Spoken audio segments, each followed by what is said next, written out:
దేవునికి మహిమ కలుగును గాక.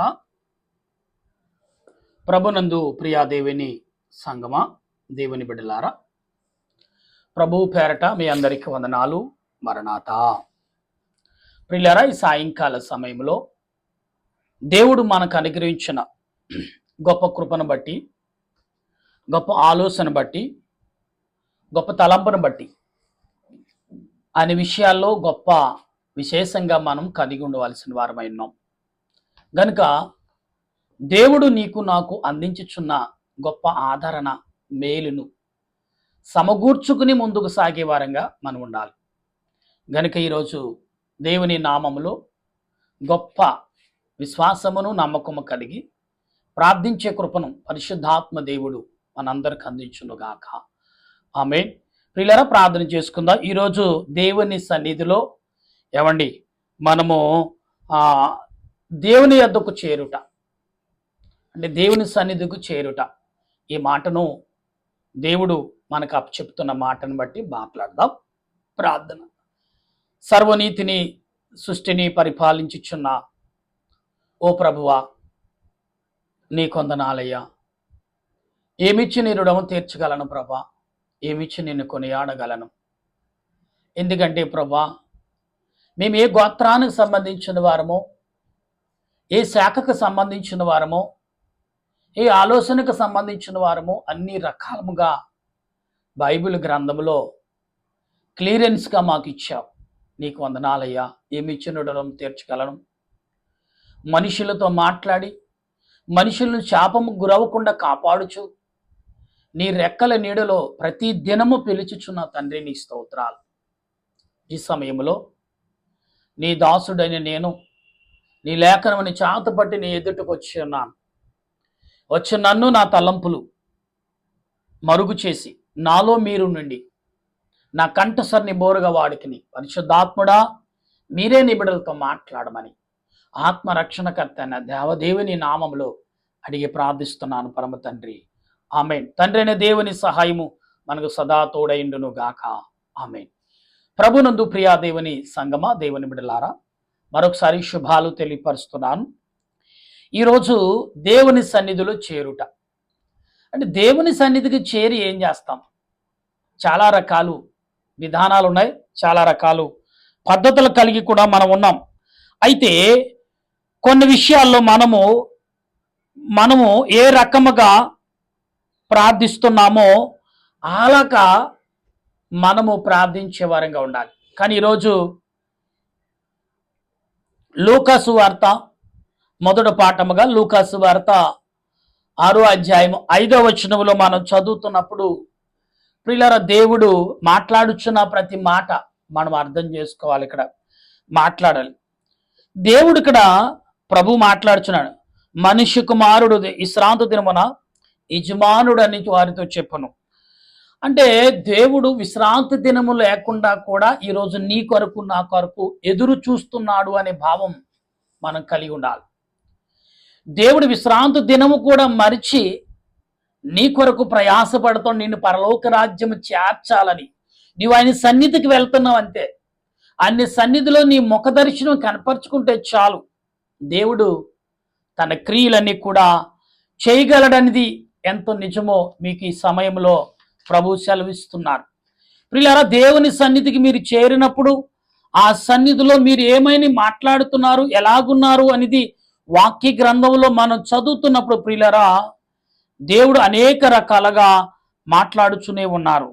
గనుక మనం అర్థం చేసుకుని ప్రభు యొక్క సన్నిధిలో ప్రార్థన చేసేవారంగా ఉండవలసిన వారమైన ప్రియులారా, ప్రభు ఈ సాయంకాల సమయంలో నీతోనూ నాతోనూ మాట్లాడుచున్నారు అంటే ఇవాళ మనం ఒకసారి ఆలోచన కలిగి ఉండాలి. ప్రియులారా, ఎందుకు దేవుడు నీ పట్ల నా పట్ల ఇంత శ్రద్ధ చూపుచున్నాడు ప్రభు? నీ పట్ల నా పట్ల ఇంత ఆలోచన కలిగి ఉన్నాడు ప్రభు? నీ పట్ల నా పట్ల ఇంత ఆసక్తి కలిగి ఉన్నాడు ప్రభు అనేది మనం ఒకసారి ఆలోచన కలిగి ఉండవలసిన వారమై ఉన్నాం. ఎందుకు అంటే ప్రభు మాట్లాడుతున్న ప్రతి మాట కూడా ఆత్మ సంబంధమైన మాటగానే మనం భావించాలి. ఆత్మ సంబంధంగా మనం భావించిన నాడు ఖచ్చితమైన దీవెన ఆశీర్వాదంలో మనము ముందుకు సాగుతామనేది సత్యము చెప్తున్నది. ఈ రోజున ప్రియులారా చూడండి, మొదటి సాముయేలు గ్రంథము ప్రియులారా మొదటి అధ్యాయంలో ప్రభు మాట్లాడుతున్న మాటల్ని మనం గమనిస్తే ఇక్కడ మనకు కనబడుతున్న మాటలు, ఎందుకంటే దేవుడు మాట్లాడుతున్న ప్రతి మాట ఇశ్రాయేలు ప్రజల పట్ల దేవుడు మాట్లాడుచున్న ఆత్మ తలంపులను మనం అనేక విషయాలను తెలుసుకునే వారిగా ఉండాలి. ఎందుకంటే ప్రభు దేవుని సన్నిధికి వెళ్ళినప్పుడు నువ్వేం మాట్లాడబోతున్నావు, ఇశ్రాయేలు ప్రజలు దేవుడు ఏం మాట్లాడాడు అనేది ఒక విషయం చూస్తే సమూయేలు మొదటి గ్రంథములో మాట్లాడుతున్న ఈ మాటలు మొదటి అధ్యాయంలో, ఎఫ్రాయిము మధ్యమున రామతరము సోబున పట్టణపు వాడు ఒకడు ఉండెను, అతని పేరు ఎల్కానా. అతడు ఎఫ్రాయిము రూపనకు పుట్టిన తోహు కుమారుడైన ఎలీహు జనమనమైన ఏలోహు కుమారుడు. అతనికి 2 భార్యలు ఉండిరి. ప్రియులరా, ఇక్కడ మనిషి యొక్క జన్మదినము గురించి ప్రభు మాట్లాడుతున్న విషయాలు మనం గమనించాలి. ఎందుకు అంటే ఇక్కడ ప్రతి విషయంలో ఆత్మ సంబంధమైన క్రియలు ప్రభు ఈ రోజున నీకు నాకు అందించుచున్న విషయాలని మనం అర్థం చేసుకోవాలి. అయితే ఇక్కడ కొత్త నిబంధన అంటే ఎందుకు ఆ ఋషిగా ప్రభు మాట్లాడుతున్నారు అనే విషయాలు మనం గమనించినప్పుడు దేవుడు ఎందుకు ఈ మాటలు మాట్లాడుచున్నాడు అయితే ఇక్కడ మనం గమనించాలి. అపోస్తుడైన పౌలు మరి రాసిన గ్రంథంలో చూడండి, ఇక్కడ అపోస్తుడైన పౌలు 10వ అధ్యాయం 4వ వచనంలో కొర్నేయులతో దేవుడు మాట్లాడుచున్నాడు. ఎవరి కోసం మాట్లాడు? అపోస్తుడైన పౌలు గురించి మాట్లాడుతున్న విషయాలు మనం గమనించగలిగి ఉండాలి. ప్రియులరా, ఈ సాయంకాల సమయంలో దేవుని సన్నిధికి చేరి అసలు మన పుట్టిక ఏంటో మనం తెలుసుకుంటున్నామా? మన ప్రయాణం ఏంటో మనం తెలుసుకుంటున్నామా? మన ఆలోచన ఏంటో మనకు తెలుస్తుందా? మన విధానం ఏంటో మనకు తెలుస్తుందా? మన ఉద్దేశం ఏంటో మనకు తెలుస్తుందా? మన ప్రయాణం ఏంటో అదేనా మనం తెలుసుకుంటామంటే లేనే లేదని సెలవిస్తున్న మాటలు మనం చదువుతున్నాం. చూచి భయపడి, ప్రభువా ఏమని అడిగెను? అందుకు దూత, నీ ప్రార్థనలను నీ ధర్మ కార్యములను దేవుని సన్నిధికి జ్ఞాపకార్థముగా చేరును. ప్రియులరా, కొర్నేయులు ఏమి నిమిత్తము దేవుని సన్నిధిలోకి వెళ్ళి ప్రార్థన చేస్తున్నాడు? ఇక్కడ ప్రార్థన అనే ప్రాముఖ్యాలు మనం చదువుకునే అంశం ఏదంటే చూడండి, దేవుని సన్నిధి 15 మెట్టులోని మన వాక్యం వివరణ చేసుకుంటున్నాం. అదే కొర్నేయులు ఇక తన వంశావళిని బట్టి ప్రార్థన చేస్తున్నాడా, లేకపోతే తన క్రియలను బట్టి ప్రార్థన చేస్తున్నాడంటే దేవుని సన్నిధిలో మొరపెడుచున్నాడు కొర్నేయులు. ఏమని? ప్రభువా నీ ఆత్మ నడిపింపు నాకు అందించమని ప్రార్థన చేసి దేవదూత సమాధానం చెప్తున్నాడంటే కొర్నేయులు ప్రార్థన దేవుని యొద్దకు చేరింది. ఆ ప్రార్థన యొక్క సమాధానం పట్టుకుని వచ్చానని దేవదూత కొర్నేయులకు సమాధానం ఇచ్చినట్టుగా మనం చూస్తున్నాం. ప్రియులారా, మనం ఇంకా లోతుగా ఆలోచించినప్పుడు ఇక్కడ మనం గమనిస్తుంటే చూడండి, ఆది కాండము 18వ అధ్యాయంలో ప్రభు మాట్లాడుచున్న మాటలని మనం ఒకసారి ఆలోచించుకున్నప్పుడు ఎందుకు ఈ మాటలు ప్రభు ఈ రోజున మనం గమనిస్తే ఇక్కడ మనం ఆలోచన కలిగి ఉండాలి. ప్రియులారా, ఎందుకు ప్రభు ఈ రోజున నీకు అబ్రహాము నిశ్చయముగా బలం అంటే దేవుడు అబ్రహాముతో తన జనమ నిమిత్తం మాట్లాడుచున్న విషయం అంటే అబ్రహాము దేవుని సన్నిధిలో ప్రార్థన చేశాడు. ప్రియులారా, ఎందుకు అబ్రహాం ప్రార్థన చేశాడు అంటే ఇక్కడ యేసు ప్రభు దేవదేవుడు అబ్రహాముతో వాగ్దానం చేస్తాడు. అబ్రహామా, నీ ప్రార్థన నేను విన్నాను కాబట్టి, నీ ఆలోచన నాకు అర్థమైంది కాబట్టి, ఇదిగో నిన్ను కాదు దీవించటము, నువ్వు వృద్ధుడు అయి ఉన్నావు కాబట్టి నీ సంతానము యావత్తు కూడా దీవిస్తానంటే నీ సంతానం ఎంతవరకు కొనసాగుతుందో అంతవరకు దీవిస్తానని సెలవిచ్చాడు ప్రభు. ఈ ఆశీర్వాదం ఎవరికి వస్తుందండి? ప్రియులారా, క్రైస్తవులకే అనొద్దు, మనుషులందరికీ ఉంది. క్రైస్తవులు అని అనకూడదు. ఇది క్రైస్తవులు అంటే ప్రార్థించేవారు. క్రైస్తవులు వారు ఒక శాస్త్రులుగా, ఒక పండితులుగా దేవుడి ఏర్పరచుకున్నాడు భూమి మీద. అయితే ఇలా అందరూ క్రైస్తవులు అయితే దేవుడు అసలే ఇటువంటి ప్రసంగాలు మనం ప్రకటించక్కర్లేదు. ఎందుకు నిమిత్తం అంటే ఆత్మ సంబంధమైన క్రియలు ప్రతి విషయంలో కూడా మనం అర్థం చేసుకోవాలి. ఇక్కడ అబ్రహాము మాట్లాడుతున్న విషయాలను చూసాము. అలాగే ప్రియులారా, అపోస్తుడైన పౌలు మాట్లాడుతున్న విషయాలు కూడా మనం గమనించినప్పుడు ఇక్కడ ఏమంటున్నాడంటే, అపోస్తుల కార్యం 12వ అధ్యాయంలో ప్రియులారా 15వ వచనంలో ప్రభు మాట్లాడుచున్న ఈ మాటల్ని ఒకసారి మనం ఆలోచించినప్పుడు ఇక్కడ ఏమంటున్నారు ప్రభు? ఎందుకు అంటే ఇక్కడ యేసు ప్రభు ఎందుకు ఆత్మీయ సంబంధమైన క్రియలు ప్రభు మాట్లాడుతున్నారు అంటే, ఇశ్రాయేలు ప్రజలు దేవుని యొద్దకు ఎందుకు ఏర్పరచబడ్డారు, ఎందుకు ఆయన ప్రభు మాట్లాడుచున్నారు అంటే, మనం ఇట్లు ఆలోచించుకుని అతడు మార్కు అని మారు పెరగలు యహానగలం అంటే మార్పు అంటే మార్పు అని మార్పు కలిగిన యహాను పేరు మార్కు అని అతను మార్పు వేరు కలిగి యహానని అతను ఇంటికి వచ్చాడు. అక్కడ ఏమంటున్నాడు, అక్కడ అనేకులు కూడి ప్రార్థన చేయుచుండరు అంటే ఇక్కడ ఎందుకు దేవుని సన్నిధికి చేరి ప్రార్థన చేస్తున్నారు అంటే, ప్రార్థన దేవుని సన్నిధికి వెళ్ళి నువ్వు మొరపెట్టడం అంటే, దేవుని సన్నిధిలో కొర్నేలు ప్రార్థన చేశాడు, అబ్రాహాము ప్రార్థన చేశాడు. ఇక్కడ బైబిల్ గ్రంథంలో ఏ ఏ అంశం తీసుకున్నా దేవుడు నీ పట్ల నా పట్ల ఆత్మ తలంపులు కలిగి ప్రార్థించేవాడుగా ఉన్నారని మనం మర్చిపోవద్దనిది దేవుని వాక్యం చెప్తుంది. ప్రియులరా, దేవుడు నీ రోజు నీతో నాతో మాట్లాడుచున్నాడంటే ఎందుకు మాట్లాడుచున్నాడు, దేని కొరకు మాట్లాడుచున్నాడు, దేని కొరకు ఈ మాటలు ప్రభు ప్రకటిస్తున్నాడు. ఎలా కొర్నేలుతో మాట్లాడాడు, ఎలా చూడండి అపోస్తుడైన పౌలు శీలలతో కూడా మాట్లాడుతున్నాడు. ఎందుకు అంటే వీరందరూ కూడా ఎక్కడున్నారు, ప్రార్థన అంటే ఈ వ్యక్తులందరూ కూడా ఆత్మ తలంపులు కలిగి దేవుని సన్నిధిలో ప్రార్థన చేస్తున్నారు. దేని కొరకు? ఆదరణ కొరకు. ఈ లోకంలో మనుషులకు ఆదరణ లేదు.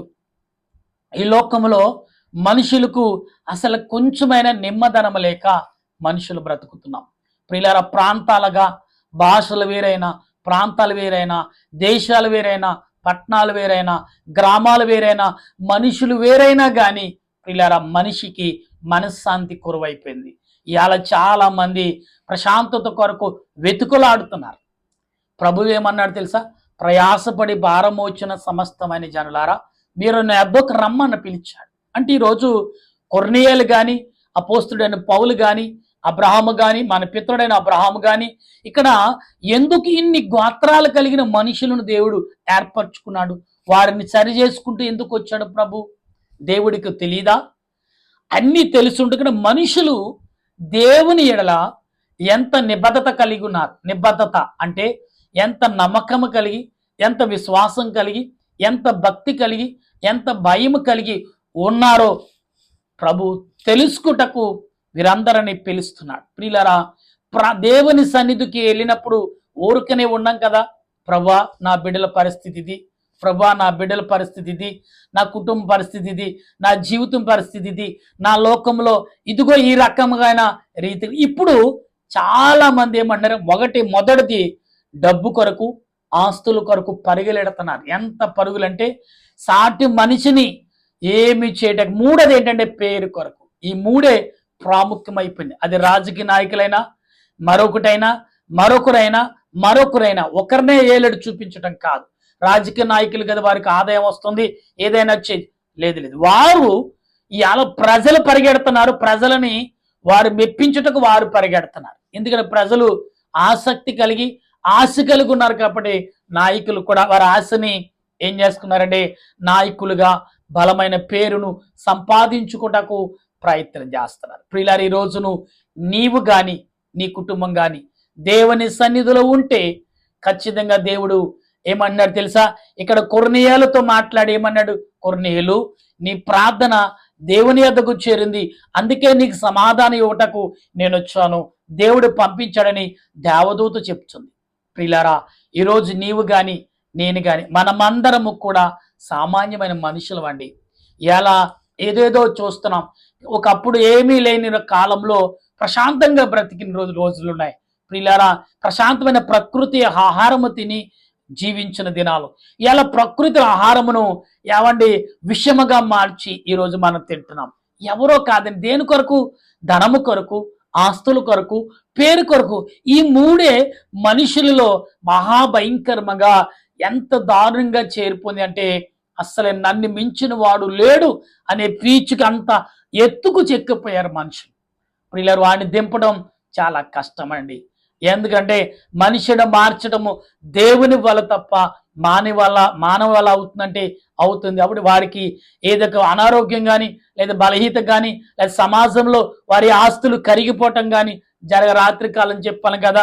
దేవుని సన్నిధిలో ప్రార్థన చేసినప్పుడు దేవుడు ఒక పరీక్ష పెట్టాడు. ఇతడు ఒక పనిస్తే ఎలాగ నా సన్నిధిలో ఉంటాడని పనిచ్చాడు. దేవుడు 2-3 మార్లు కూడా బలమైన పనిని, మరి ధనముతో కూడిన పనిని సమకూర్చాడు. అయితే రోజు రోజుకి మరి ఎక్కువగా ప్రార్థన చేసినంత కాలం ధనము లోట్లేదు, సంతోషము లోట్లేదు. ప్రియులారా, రోజు రోజుకి దేవుని సన్నిధికి దూరం అయిపోతూ ఉన్నాడు. ధనము కూడా ఆఖరిని 10 కోట్ల రూపాయలు మరి వ్యాపారం రాగానే ఆ 10 కోట్లు కాస్త ఏం చేశాడు? దేవుని సన్నిధికి మానేసి ఆ పని మీద దిష్టి పెట్టాడు. దేవునిని అసలు మర్చిపోయాడు. అతని ఆస్తి ఏమైపోయింది?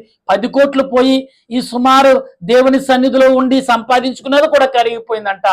ఇప్పుడు దేవుడు అసలు దేవుని సన్నిధిలో నువ్వేం కోల్పోయావు, నువ్వు ఈ కోల్పోయిందంతా కూడా నిన్ను ప్రశ్నిస్తుందంట. ఎలా ప్రశ్నిస్తుందంటే, ఓ మానవుడా, ఇదిగో నువ్వు దేని కొరకు ప్రయాసపడ్డావు అదే లేకుండా పోయింది.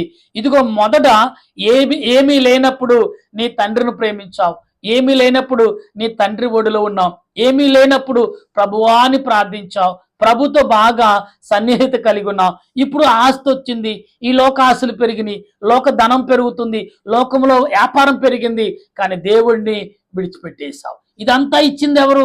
దేవుడని నీకు తెలియదా?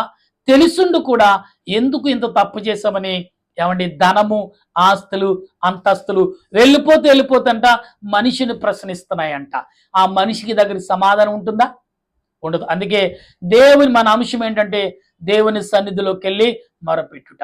మొరపెట్టడం అంటే ఎన్నో రకాలుగా మొరపెడుతుంది. ఇవి ఎంత ఆస్తి కలుగునా, ఎంత పేరు కలుగునా, ఎంత బిజీగా ఉన్నా కానీ దేవుని సన్నిధిని మర్చిపోవద్దు. పలాని సమయంలో దేవుని సన్నిధికి నేను వెళ్ళాలి, పలాని సమయం అయింది, ఇప్పుడు ప్రార్థన చేసి ఎక్కడున్నా దేవునికి ఇచ్చే సమయం దేవునికి ఇచ్చే. పని ఒత్తిడిలో ఎంతగా ఒత్తిడిగా ఉన్నావో అంతగా నువ్వు దేవుని సమయము హెచ్చించుకుంటూ వెళ్ళిపో. నీ పని అంట పరలోకమున్న దేవదూతలు వచ్చి కంప్లీట్ చేస్తారంట. ఎస్, నీ శోధన పరలోకంలో దేవదూతలు వచ్చి, ఈ కొర్నియేలు ప్రార్థన చేస్తే దేవదూత వచ్చి పలకరిస్తుంది కదా. ఏంటి కొర్నియేలు అంటే ప్రభువాని అన్నప్పుడు, ఇదిగో కొర్నియేలు, దాని తండ్రి నువ్వు ప్రార్థన తండ్రి దగ్గరకు చేరింది, నేను సమాధానం కొరకు నీ దగ్గరకు వచ్చాను, నేను సమాధాన పరచడానికి వచ్చాను కొర్నియేలు అని కొర్నియేలుతో చెప్పినప్పుడు కొర్నియేలు ఎంత ఆనందపడి ఉంటాడండి. గమనించండి, ఎంత ఆనందపడి ఉంటాడు.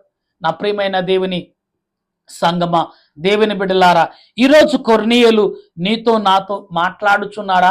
దేవదూత సాక్ష్యం ఇస్తాను. నరులకి, మనుషులకి సాక్ష్యం ఎవరంటే దేవుడే. నువ్వు చేసిన ప్రార్థన, నువ్వు చేసిన విజ్ఞాపన, నువ్వు అప్పగించిన దేవునికి ఇచ్చిన సమయం అన్నీ కూడా లెక్క వేయబడుతుంది, లెక్క చేయబడుతుంది. ప్రియులు, ఎవరికైనా డబ్బులు ఇస్తే ఏమంటే డైలీ చాలా మంది రొటేషన్ తిప్పుతూ ఉంటారు. డైలీ వడ్డీ వ్యాపారం చేస్తారు కదా. ఒక రోజు తప్పితే అయ్యా పలానా రోజుని ఇవ్వలేదని చెప్తాం. ఎందుకంటాడంటే అతడు ఇన్ని రోజులను గడువు పెట్టుకుంటాడు, అన్ని రోజులకి డబ్బు క్లియర్ అయిపోతుంది, నీ ఒత్తిడి తీరిపోతుంది అంటాడు. ఇచ్చుకున్నప్పుడు నీ భారంతో తీసుకుంటావు, అలాగే ఆ భారముకు నీ తెలియకుండా తీర్చేయాలని అతడు ఒత్తిడి చేస్తాడు. చాలా మంది ఏంటో అప్పులు ఇచ్చావు ఇంత ఒత్తిడి చేస్తాడు. నీకు నా విషయం తెలుసా? అప్పు తీసుకున్నావు, ఒత్తిడి ఎంత ఒత్తిడిలో అదే ఒత్తిడిలో తీర్చుకుంటే అప్పు తీరిపోతుంది, ఒత్తిడి తరుగుతుంది కూడా అనే ఆలోచన లేక చాలా మంది అంటున్నారు. ప్రియులారా, ఈ రోజున దేవుని సన్నిధిలోకి వెళ్ళి నువ్వేమని అడుగుతున్నాం? ప్రభువా నాకు ఇది కావాలా, ఇస్తాడు. కానీ దేవుని సన్నిధిని విడిచిపెట్టినాడు నీకేది కూడా కొద్ది ఉండదండి. ఎగ్జాంపుల్ అన్నీ తీసుకోండి ప్రియులారా. ఒక్కొక్కసారి 2 వారాలు 3 వారాలు పరిచర్యలు ఎక్కడెక్కడికి వెళ్ళినా, లేకపోతే ఆదాయం లేకపోయినా దేవుడు ఒకే వారంలో నా కష్టాలన్నీ కూడా తీరిపోయే ఆదాయం ఇస్తాడు. ఎందుకంటే నేను చేతి పని చేసుకుంటూ పరిచర్య కొనసాగిస్తున్నాను కాబట్టి నాకు కానుకల వల్ల, లేదా సంఘాల వల్ల వచ్చే కానుక కంటే నా కష్టాన్ని మీద ఆనాడు అపోస్తుడైన పౌలు ధనవంతుడై ఉండి డేరాలు కుట్టుకుని భోంచేశాడు. కోటేశ్వరుడు అపోస్తుడైన పౌలు అండి, కోట్లో పడగెత్తిన రాజులు సహితము తల వంచారు అపోస్తుల పౌలుకి. అంత ధనవంతుడు ఈ రోజున ఏమయ్యాడు? డేరాలు కుట్టుకుని అలవాటు చేసుకున్నాడు. కాబట్టి డేరాలు కుట్టుకుని అతడు ఆహారం సంపాదించుకున్నాడు. పరిచర్య మానలేదు సుమా. కాబట్టి ఈరోజు మేము కూడా మా కుటుంబాన్ని పోషించుకుంటకు, మా బిడ్డలను నడిపించుకుంటకు, మా బిడ్డల జీవితాలు బాగు చేయటకు ప్రార్థన చేస్తూ, సేవ చేస్తూ, పరిచర్య ఎక్కకుండా అక్కడికి వెళుతూ ప్రియులారా మేము మా కష్టాన్ని కూడా నమ్ముకుంటున్నాం. ప్రియులారా, సంఘాలను ఇబ్బంది పెట్టలేదు. మీరు నాకు ఈ కానుకలు పంపించండి, మీకు వరకు ప్రార్థన చేసని నేను ఎప్పుడూ అడగలేదు. ఈ 30 సంవత్సరాల్లో 31వ సంవత్సరంలోకి నేను ప్రవేశించాం సేవా పరిచర్యలో. ఎప్పుడు ఎవరినో కూడా లేదు, నేనే నా కష్టంలో తీసిన లేదా సంఘముల నుంచి వచ్చిన కానుకలు తీసిన దశమ భాగం అనేకులకు ఖర్చు పెట్టడం జరుగుతుంది. ఎందుకని గొప్పలు చెప్పట్లా, దేవుని సన్నిధిలో నేను మొరపెడుతున్నాను. నా దేవుడు నా కష్టాన్ని తీర్చేవాడు ఆయన, నా ఆలోచనను బలపరిచేవాడు ఆయన, నా తలంపులను తీర్చేవాడు ఆయన అన్నప్పుడు నాకు భయం ఎందుకు? కొర్నేలియు ఏమనుకున్నాడు? దేవుని సన్నిధులకు ఎందుకు? మనుషులను అడిగితే హేళన చేస్తారు, మనుషులను అడిగితే బాధ పెడతారు, మనుషులను అడిగితే మరి బల్లెముతో పొడిస్తారు, నీ గుండెని ఇంకా గాయపరుస్తారు. అదే ప్రభువుని అడిగితే గాయపడిన గుండెని మందు వేసి ఆయనే కట్టుకడతాడు, ఆయనే ఆ గాయమును పూడుస్తాడు, ఆయనే నిన్ను బలమిచ్చి ఎన్నెన్నో ఉంటి. చూడండి, భార్య భర్త మంచాన పడితే ఎలా సేవ చేస్తుంది, మరి తల్లిదండ్రులు మంచాన పడితే పిల్లలు ఎలా సేవ చేస్తారు, అలాగన మరి ప్రభు నీకు సేవ చేస్తాడంట. ఆ విషయం మీకు తెలుసా? ప్రియులారా, తెలుసుంటే ఖచ్చితంగా దేవుని సన్నిధిలో సమయమును గుర్తించి ఎక్కడున్నా సరే ఆ సమయము దేవునికి ఇచ్చేయండి, ధ్యానం చేయండి, ప్రభుతో గడపండి. అప్పుడు ప్రభు అంటారు, ప్రభువా ఇదిగో నీ కుమారుడు ప్రయాణములుండి నీకు ఇచ్చే సమయం గుర్తు పెట్టుకున్నాడు, ఆ సమయం నీకు అప్పగిస్తున్నాడు. ఇదిగో అతడు మొరని నేను అతడు ప్రార్థన యొద్దకు తెచ్చాను ప్రభు అని. అంటే నువ్వు చేసే ప్రార్థన దేవునికి ఎప్పుడైతే సమయం ఇస్తున్నావో, ఈ సమయం అంతట ఈ లోకంలో ఉన్న శక్తులని దురాత్మలను చీల్చుకుని పరలోకి వెళ్ళిపోతుందంట. పరలోక గౌడి ఎదుట, పరలోక ద్వారం ఎదుట, పరలోక గుమ్మం ఎదుట నీ ప్రార్థన నిలుచున్నప్పుడు ఆ దేవదూతలు ఆహ్వానిస్తాయంట. ఎందుకంటే సమయముకు నీ ప్రార్థన అక్కడ ఆశ్రయించుకుంటుంది. ఎక్కడ? భూలోకంలో కాదు, పరలోకంలో ఆశ్రయించుకోవాలి సమయం. అందుకనే మాకు దేవదాసయ్య గారు చెప్పారు, ఉదయకాలం 4 గంటల కాడి నుంచి సాయంకాలము 10 వరకు ప్రార్థన 10 దాటితే ప్రార్థించేది. ఎందుకంటే కాలాలు ఉన్నాయి. ఉదయకాలం 6 కాడి నుంచి 10 వరకు ఏమండి మనుషులు ఆయా జీవ జంతువులు తిరిగే కాలం. 10 కాడి నుంచి ఏమండి 12-1 గంట వరకు దొంగలు తిరిగే సమయం. 12-1 గంట నుంచి చూడండి మరి 3 వరకు 3-4 వరకు దెయ్యాలు దురాత్మలు తిరిగే సమయం. ఏమంటే చూడండి తర్వాత సమయం 4-3 లోపు తర్వాత 3 తర్వాత దేవదూతలు సంచరించే సమయం. అందుకనే ఎక్కువజామును ప్రార్థన చేస్తే మంచి కలలు వస్తాయి, శోధనలు తప్పుతాయి, వ్యాధులను తప్పుకుంటాయి, అన్నీ పోతాయి. ప్రియులారా, నా మాటలు మీకు అర్థమవుతున్నాయి అనుకుంటున్నాను, నా మాటలు మీరు శ్రద్ధగా వింటున్నారు అనుకుంటున్నాను. గనుక ఈ సాయంకాల సమయంలో ప్రభు దీవెన ఆశీర్వాదం మీకు మీ బిడ్డలకు కొర్నేలియుకు జవాబు వచ్చినట్టు మీ అందరికీ జవాబు వచ్చును గాక. ఆమేన్. ప్రార్థించేద్దాం. దయగల తండ్రి, నీకు స్తోత్రాలు, ప్రేమగల రక్షక, వందనాలు ప్రభా. ఈ సమయంలో నేనా నీ బిడ్డలుగా మేము ప్రార్థిస్తున్నాము దేవా. ఇదిగో మా ప్రియులు ఎందరైతే ప్రభా కొర్నేలియు వలె ప్రార్థన చేస్తున్నారు, కొర్నేలియు వలె నీ సన్నిధికి చేరి ప్రార్థన చేస్తున్నారు, అటువంటి ప్రార్థన నడిపింపు ప్రభా.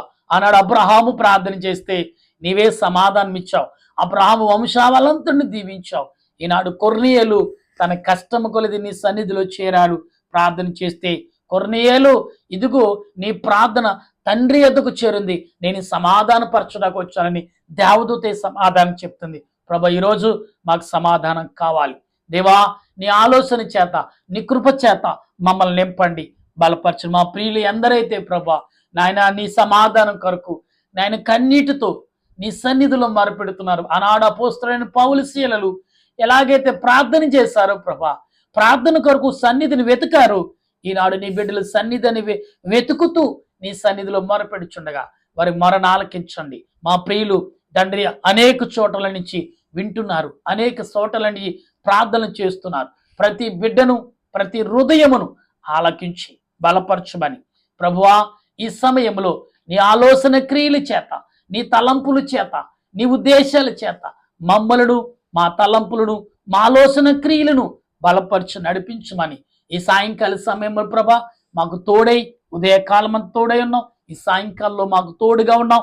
ప్రయాణములు ఎందును, ఉద్యోగుల ఎందును, రాకపోకలు ఎందును, మా ఆలోచన మా తలంపులు ఎందును, మా విజ్ఞాపనందును నీ పరలోక రాజ్యం చేర్చుకుని మాకు మేలుకరముగా దీవెనకరంగా ఉంచుతామని నమ్ముచు మా రక్షకుడును ప్రభు అయిన యేసు క్రీస్తు పరిశుద్ధమైన నామములో అడిగి ప్రార్థన చేయుచున్నాను పరమ తండ్రి, ఆమేన్. మన తండ్రి అయిన దేవుని కృప, త్రియేక దేవుని సహాయము ఇప్పుడు ఎల్లప్పుడు సదా మీ అందరికి తోడుగా ఉండి ఆయన రాకడకు సిద్ధపరచునుగాక. ఆమేన్, ఆమేన్, ఆమేన్. మీ అందరికీ వందనాలు. మరణాత.